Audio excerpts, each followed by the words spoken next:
So I was pretty vague on my explanation of what my story is. But basically, I'm just looking for multiple opinions on freedom of expression in Canada. I grew up in the US, so I'm kind of comparing and contrasting the differences between the two systems.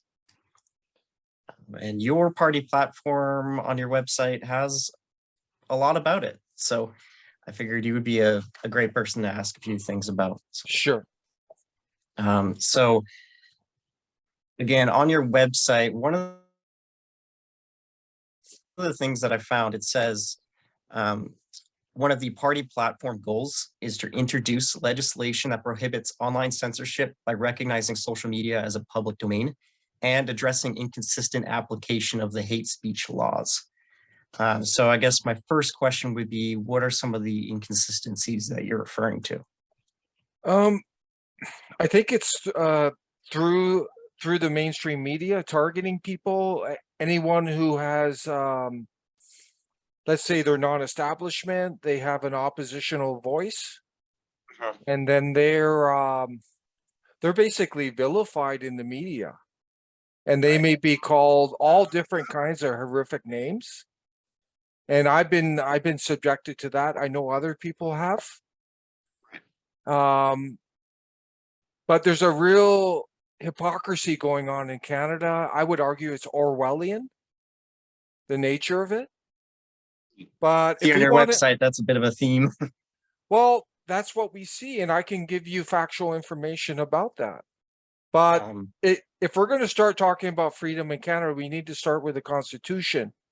Right. And so we can look at the Charter 1982, and the first statement there puts limitations on the freedoms. And we saw that during the lockdowns, right? And then we actually had federal medical accessing people's phones without their permission. Like I'm talking over 30,000. It might be even more, even in the millions. Right. So just so we're clear, you're referring to Section 1 of the Charter. Yes. That establishes that reasonable limits can be placed. Yes. Right. And then they had emergency, whether it was emergency or not, they applied that, so they overrode a lot of freedoms, and a lot of people were censored and discriminated against, the anti-vaxxers, and I'm not taking a position on that, but that's what happened, right? Right. So yeah, absolutely. Unfortunately, in Canada, the media is extension media. Like when I went to university, and media was supposed to be independent of government, it was supposed to be a check on government, right? But in this day and age, and I'm assuming it's the same in the States, the US, is that the media generally is an extension of the government. And in Canada, we're actually the government is paying the media in excess of $1 billion a year. So to the CBC. Well, CBC, CTV, Global, and on from there. It's not just CBC.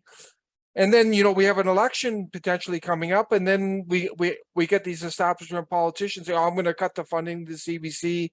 It's just a way to get votes, but when they get in, they don't do anything, right? So the whole thing is a joke. But there's definitely an Orwellian side to that when the media is completely in bed with the government, right? And then they use all that power to vilify opposition, real opposition. So that's where we're coming from, and I've been a victim of that. And I don't have a racist bone in me.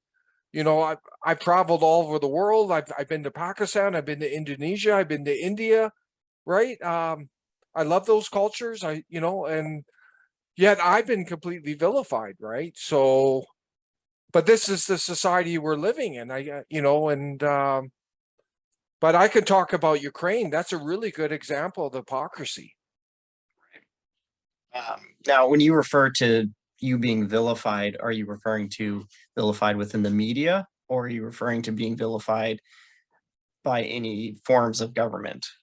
I don't know if they're funded. Some of the nonprofits, I don't know whether they're cultural Marxist groups or whatever they are. I don't really care about them. We've been targeted by Wiki. which can be infiltrated. It's an open platform, and I know it's been taken over by Antifa, and we tried to correct the information, we can't. So they have their agenda. So we have a article just saying don't believe this. But generally, the mainstream media is horrible, and the propaganda now with regard to the Ukraine proxy is unbelievable. Like, there's just constant lies in the media. Like, but this is the society that we've evolved into now.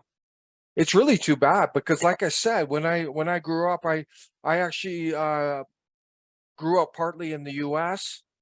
So those freedoms from the U.S. are part of me, and the First Amendment and all that. But to see the media completely just an extension of the government, this is a huge detriment to democracy. Like, So I guess that leads me kind of into my next question here. So another thing that you list under your party platform, you state that the National Citizens Alliance will do the following to address radical extremism. Initiate amendment to the Canadian Charter under Section 2 in order to put limits on the freedom of ideological practice in Canada in order to deal with the implementation of radical extreme ideologies that contradict a free and democratic society. So how would you go about implementing something like that? well, we would the first thing is, we're not looking at belief, but this is action. Right. And if we're going to stand up for our freedoms, we have to address any radical actions that violate that. Okay. Otherwise, what are we doing? But this would apply to any group, right? It doesn't matter, one of the mistakes we made in the past, we might have, ISIS was in a rampage. I don't know, what, 3-4 years ago, they were bombing all over the world. In the US, a lot of innocent people were getting killed. So we were focusing on that extremism because it was front and center, and it's something we don't support. But having said that, it applies to any ideology, any religion, it could be non-religious, right? It could be white supremacist. It could, it doesn't matter. But if we're going to uphold these fundamental values, why should we tolerate that type of stuff? Right. So just so we're clear, you don't necessarily have an issue with Section 1 of the Canadian Charter, more of this implementation of it. Yeah, I think in our opinion, the charter is too weak. It's too general, and it needs to be strengthened, and that's what our amendments seek to do. Okay. Just to give a bit more teeth to it, and either we have these values and beliefs, Right. whether it's freedom of expression, we're gonna have we're gonna be a tolerant society, but there has to be limits to that. We don't support any of that extremism. It doesn't matter whether it's on the far right, far left, it doesn't matter, or in the middle. And like right now, I'll give you an example. Like, it's just horrific. So during this kind of puts it in context. During the trucker protest, I don't know whether this was staged, but apparently, of the thousands of people that were attending that event in Ottawa, apparently there was some guy with some kind of Nazi type flag or something, and that got into the mainstream media. And then these establishment politicians made a big deal about it, and they said, "Oh, we're going to condemn that," right? Right. Which is great, whether it was true or not. Yeah. But then we find out afterwards that these same establishment political people and the government of Canada itself, they've been funding, arming, training neo-Nazis, real ones, in Ukraine since 2014. Like, these are the real deal neo-Nazis with direct lineage to Hitler. So how could you get more hateful in that? What kind of message is that sending to the Canadian people. Yet they So made you- a big deal. They made a big deal about some guy at this event. And then we got the Minister of Finance. She's repeatedly in front of neo-Nazi banners. Right. So you see that as a contradiction in the Well, implementation of it's their complete hate double speech. standard hypocrisy. Like, imagine me arming these people, giving my money to neo-Nazi groups. Right. What would they do to me? Right? And here's the government using our tax dollars to fund these thugs, which are, you know, they are connected to killing thousands and thousands of Polish people, Jewish people in Ukraine during World War II. Like what's going on? So in That's saying not that- right. What could I- be more hateful than these neo-Nazi groups? So in saying that you don't believe the Section 1 has the teeth necessarily that it should, do you believe that that's somewhat of a contradiction to allowing online, to basically decreasing the amount of online censorship? Because on one hand, you're stating, you know, Section 2 doesn't have enough teeth to combat these ideological, what some people would call hate speech. But when it comes to online censorship, do you believe that that's different? Do you believe Well, there's blatant online, censorship it shouldn't be? online. No, but of course you have to have limits there, right? They have to be very clear and reasonable. But Right. there's so many people getting online and getting censored, right? So Right. fortunately, there's more competition with social media companies now. So the traditional big players are under pressure to allow more. But you know, we think it's better to allow people to talk and then let public criticize them, right? So if we have an extremist on our page, that's fine. We're going to delete or block them from our page. But you know, you have to. There's a very fine line there, and but there's been so much blatant censorship because of, again, opposition, and they're trying to silence certain points of view, right? Right. So that's what we're concerned about. Like, we've been censored during the election, the campaign period.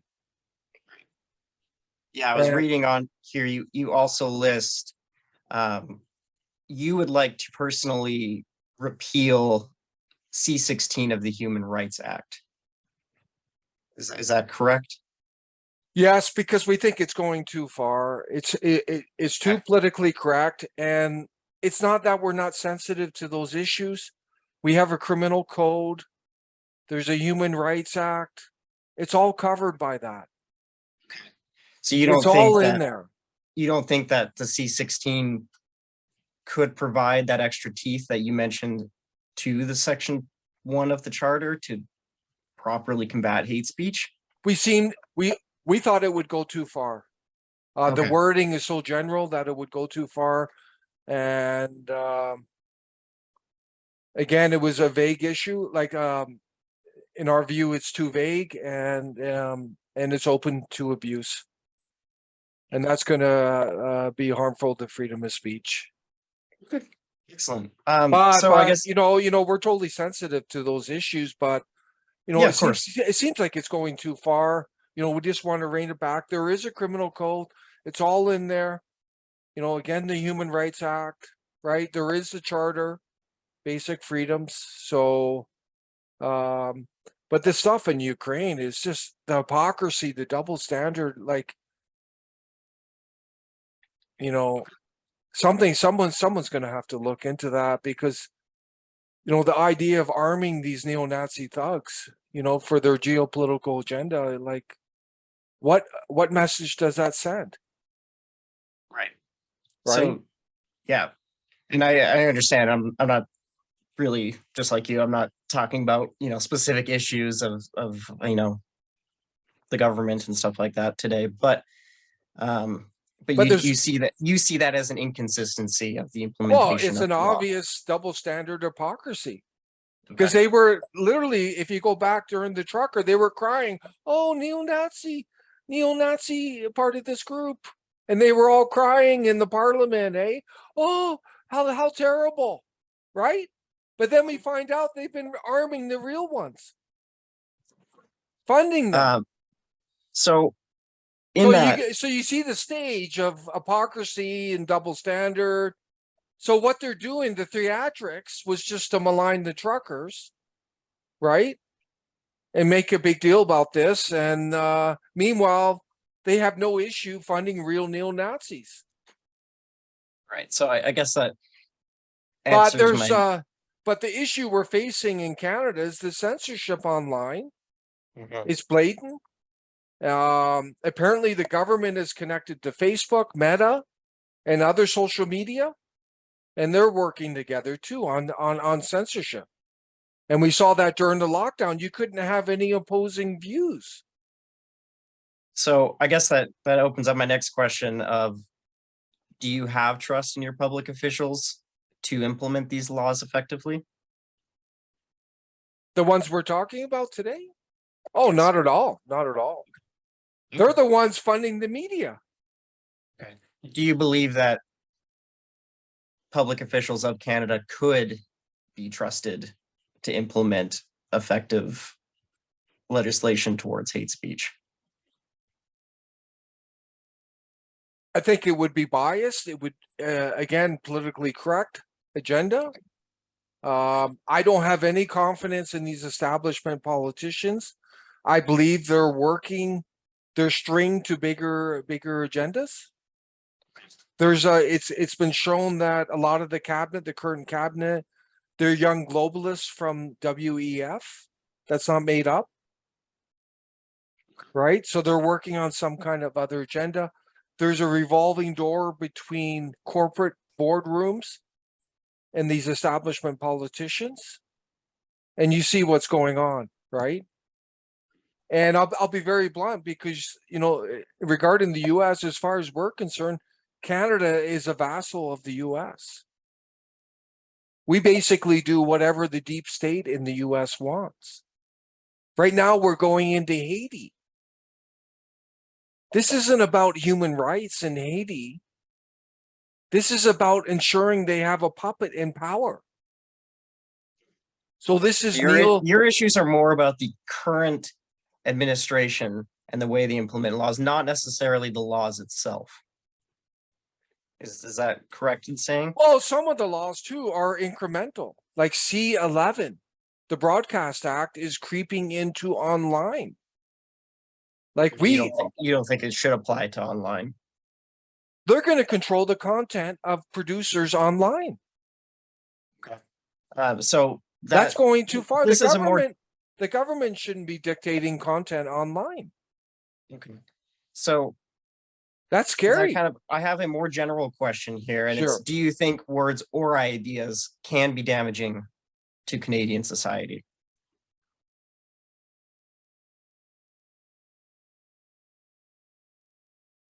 Depending on the platform of them. If you're just talking one person to one person, right? It depends on the platform. But obviously, yes, they can have an impact. And we saw that in the US, that NBA player, right? He did that tweet, right? And there's an impact, right? So there is a responsibility there. Okay. Right.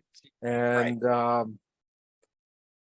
but we don't like the double standard of there's a real agenda to vilify any opposition. Right. On particular issues. Any of them, they just exaggerate and start calling people names, and there's no real substance behind it. And what they do is they never give them a chance to explain themselves. Gotcha. That happened to me back a few years ago. I confronted a member of the legislature in Ontario, and all they did after was give his perspective.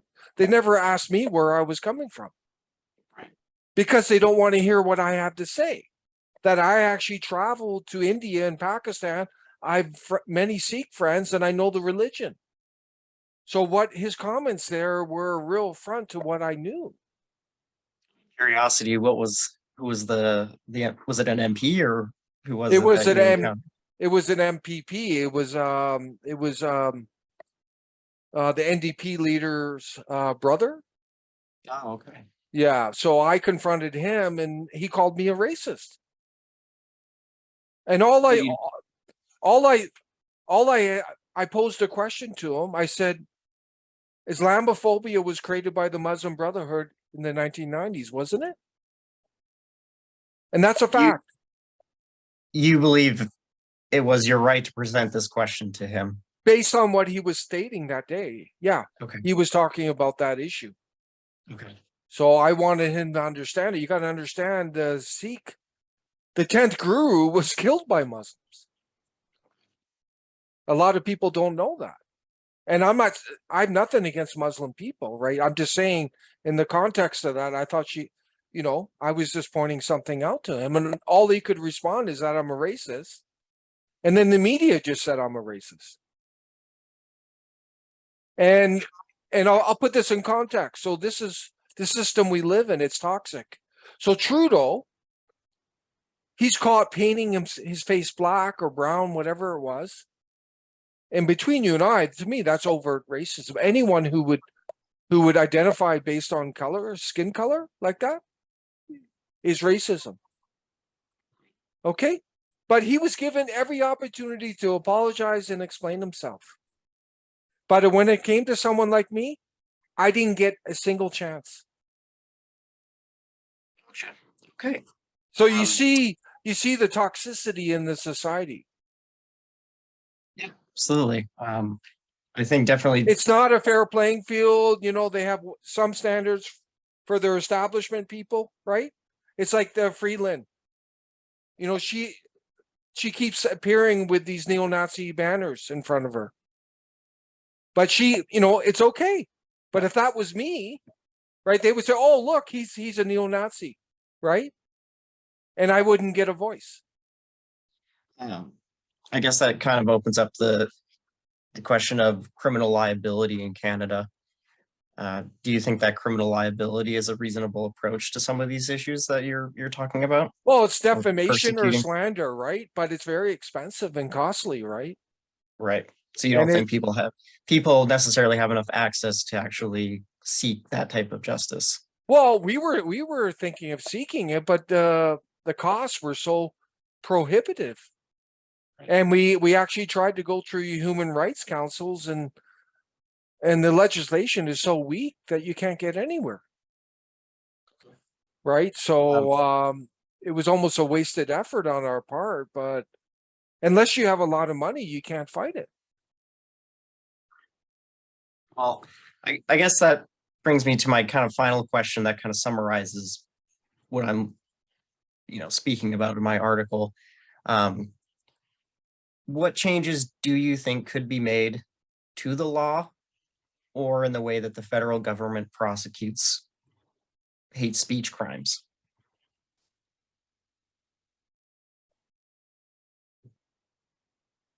I think the criminal code is pretty clear on that. Okay. And it's just a matter of implementing it. And then you got the Canadian Human Rights Act, which is very clear on discrimination, racism, right? So you do believe in most of the Human Rights Act, just certain provisions of it that you think go too far. Just that aspect there. The C-16. I'm just going to put it up here. We just think it needs to be expanded. Okay. Because there's a lot of false allegations, and we thought the wording, the hate messages, was pretty vague. So we need to tighten that up, because there's a reverse side of this. We have people pretending there's hate against them, so it has to be very tight, and we don't want it abused, yet we want people who are hateful, they should be brought to justice for what they're doing, right? I'm talking about hate, almost a racist hate, right? Towards a identified group. That's got to be called out, right? So that's something, I don't think most people would support, right? I guess you could, maybe you feel hate to someone else. Maybe they did something to you that caused that. I don't know.